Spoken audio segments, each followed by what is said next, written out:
Hi, welcome to 2-Minute Writing Tips. I'm Kirsten and I'm a writer and content strategist. As the fight to end systemic racism in the United States gains momentum, several people have asked me to address this question. Is it okay for a white writer of fiction to create a black character?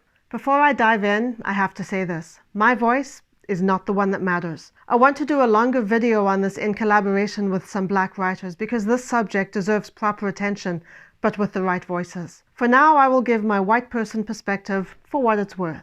Opinion on this is all over the place. Some people say that writers should feel free to write whatever characters they want. Others say we should only write what we know. I think the answer lies somewhere in between. Writers cannot only be expected to write what they know. The whole point of writing fiction is to dive into the unknown. If I were to limit my writing to female 50-something characters who live in a perpetual state of exhaustion, there wouldn't be much of a story.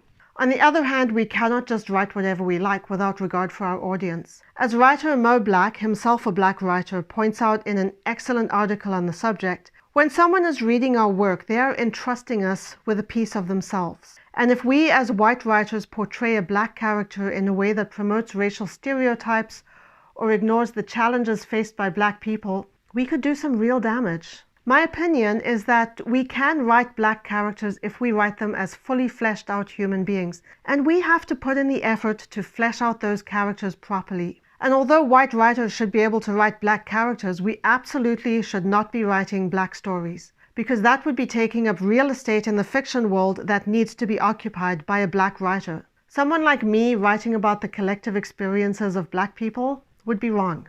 When it comes to black stories, white writers need to sit down, be quiet, and read the stories of black writers, because those are the stories that matter.